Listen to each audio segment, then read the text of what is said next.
Hey guys, I welcome you all to Bhadra IAS academy. आज के session में हम लोग डील करेंगे ग्रेट एडजटेंट स्टॉक, जिसको हम लोग लोकली हरगिला के नाम से भी जानते हैं। तो आसाम कम्युनिटी कैसे इन्वॉल्व्ड है in preserving this species called great adjutant stork, जिसको हम लोग हरगिला के नाम से भी जानते हैं, as I already said. Now before going to this topic, I want to discuss the last MCQ which we have given. Actually ये MCQ थोड़ा यहाँ पे करेक्शन होगा, है ना।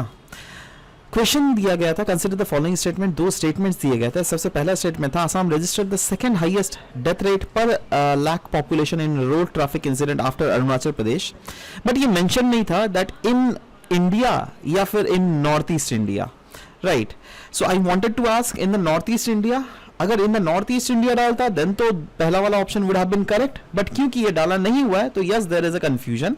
बट अगेन यहाँ पे मैं क्लियर कर देना चाहता हूँ दैट अगर आप लोगों में से किसी ने ऑप्शन बी डाला है तो वो भी सही है, मतलब टेक्निकली क्वेश्चन गलत है, टेक्निकली क्वेश्चन गलत है ना। आपका ऑप्शन सब नहीं बोलूंगा मैं, बट हाँ यस क्वेश्चन इज गलत कहीं ना कहीं, राइट। तो अगर यहाँ पे नॉर्थ ईस्ट इंडिया दिया हुआ रहता then it the first option would have been correct. Second option की अगर बात करें, the mortality ratio due to road accidents remains high for males. Yes, it is also correct. Right. So चलिए proceed करते हैं आज का इस सेशन में। The Great Adjacent Stock, जिसको लोकली हम लोग हरगिला के नाम से भी जानते हैं। आसाम में अगर देख लीजिएगा रफली अराउंड सिर्फ और सिर्फ 150 बर्ड्स ही बचे हुए हैं, और पता है इसीलिए इस बर्ड को कंजर्वेशन स्टेटस का दर्जा दिया गया एज क्रिटिकली इंडेंजर्ड स्पीशीज। जी हाँ, इसको क्रिटिकली इंडेंजर्ड स्पीशीज का दर्जा दिया गया है। इनफैक्ट अगर इसके नंबर्स देख लीजिएगा ड्रास्टिकली ये डिक्लाइन हो रहा है।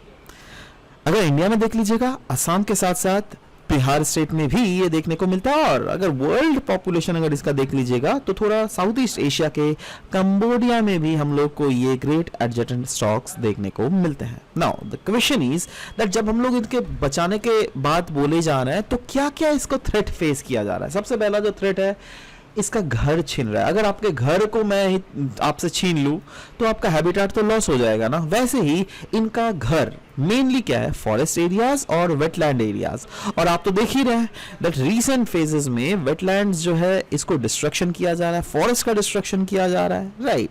सो यस, इसके लिए इनका घर जो है वो खत्म हो रहा है। यही नहीं, फूड स्कार्सिटी की भी अगर कमी है, दैट इज इनका जो डिपेंडेंसी है ना वो ज्यादातर वेटलैंड्स के ऊपर है, और जैसे कि मैंने बोला वेटलैंड्स धीरे धीरे जो है वेटलैंड्स को हटाया जा रहा है, तो इनका जो फूड सोर्स है ना थ्रू द वेटलैंड्स, जैसे fishes, frogs and different other aquatic life को ये कंज्यूम्स करते हैं, राइट।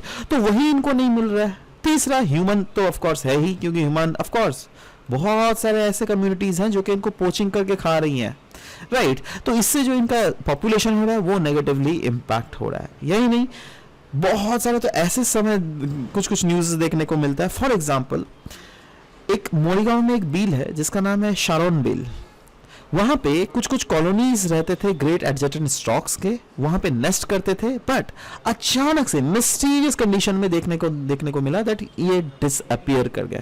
तो ये क्या, इससे क्या हो रहा है, इससे तो कंसर्न्स ही ना रेज हो रहा है दैट इन्वायरमेंटलिस्ट के ऊपर, दैट अरे इसका नेगेटिव इंपैक्ट क्या हो सकता है, राइट। सो यही चीज बोला जा रहा है। Now the question is conservation initiative to save the great adjutant stock.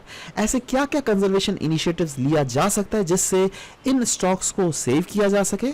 तो उसमें अगर देख लीजिएगा of course rapid action project चलाया गया है। ऑफ कोर्स ये प्रोजेक्ट गुवाहाटी में चलाया गया है, जिसका मेन एम था दैट इन बर्ड्स को पहले तो स्पॉट किया जा सके, इनके नंबर्स को काउंट किया जा सके, देखा जा सके दैट कौन कौन से ऐसे रीजन्स है जहां पे ये स्टॉक्स हम लोग को देखने को मिलता है। यही नहीं, इनके ब्रीडिंग को भी प्रॉपरली मॉनिटर किया जा सके, और साथ ही साथ जो भी साइट्स इनके ब्रीडिंग साइट्स है उनको प्रॉपरली मॉनिटर में रखा जा सके। यही नहीं, ट्रीज को प्लांट करने की बात की जा रही है, क्योंकि देखो अल्टीमेटली ये नेस्ट जो है ट्रीज में ही बनाते हैं, राइट। तो ऑफ कोर्स इनका पॉपुलेशन बढ़ेगा कब, जब ये अपने ऑफस्प्रिंग को पैदा करेंगे, राइट। अब इनका अगर अगर ट्रीज का एक्सेस ही नहीं हो रहा है तो ऑफ कोर्स इनका जो रहना है वो मुश्किल हो जाएगा ना, राइट। और ऑफ कोर्स वेटलैंड को डिक्लेयर करना पड़ेगा as protected sites. Now great adjutant conservation project के बारे में अगर बात करें, ये कम्युनिटी बेस्ड प्रोजेक्ट है आसाम में, जो क्या 2009 से 2011 के बीच में रन किया गया है। और इसका मेन क्या एम है, दैट ये स्टडी करता है द स्टेटस ऑफ हैबिटाट। यही नहीं, ये बेसिकली देखा जाता है कि क्या ये जिस हैबिटाट में रहे वहाँ वो उसको खाना मिल रहा है, उसको प्रे का अवेलेबल हो रहा है क्या नहीं, इसके आसपास के एरियाज को ये स्टडी करती है और ऑफ कोर्स कंजर्वेशन कैंपेन्स को इनिशिएट करती है, राइट। यही नहीं, एक हरगीला प्रोजेक्ट भी है जिसको ऑफ कोर्स ये कम्युनिटी एफर्ट वाला प्रोजेक्ट है जो असम के कामरूप डिस्ट्रिक्ट में बेसिकली हम लोग को देखने को मिला है, जहाँ पर इनके स्पीशीज जो क्या धीरे धीरे खत्म हो रहा है उनको फिर से रिस्टोर करने की बात की जा रही है, राइट। यही नहीं, इनके कम्युनिटी को डेवलप, लोगों को एडुकेट करना, क्योंकि अल्टीमेटली इनको पोचिंग कौन कर रहा है, ऑफ कोर्स लोग ही कर रहे हैं, राइट। तो अगर सोचो लोग ही ना रहे ना तो इनका पॉपुलेशन फिर से सर्वाइव कर जाएगा, but it is not possible, right. सो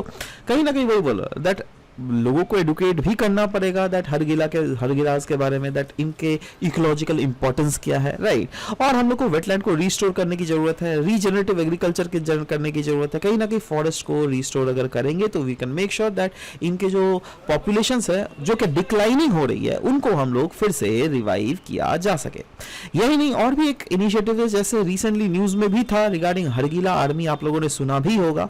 ये एक ग्रुप ऑफ रूरल वुमेन है in the Indian state of Assam जो क्या काम करती है to protect one of the world's rarest great adjutant stork, that is Hargila stock.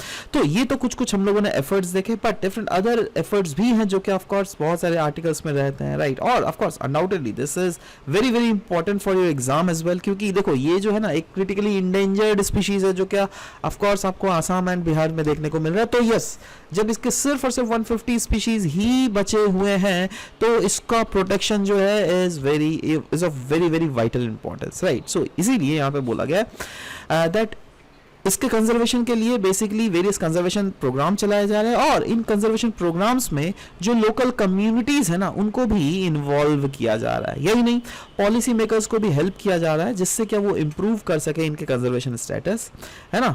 यही नहीं, जो इनके नेस्टिंग कॉलोनीज है या फिर नेस्टिंग साइट्स है उनको प्रोटेक्ट करने की बात की जा रही है जिससे उसमें जो ह्यूमन का इम्पैक्ट जो है वो ज्यादा ना हो सके, right. So this was all about the discussion on the basis of which आज मैं एक आप सबसे MCQs के क्वेश्चन पूछता हूँ, राइट। और मैं चाहता हूँ दैट इस MCQ का सही जवाब आप प्लीज कमेंट सेक्शन में जरूर से दीजिएगा, राइट। तो क्वेश्चन इज, दो स्टेटमेंट दिए हुए हैं, great adjutant stork is the state bird of Assam is the first option.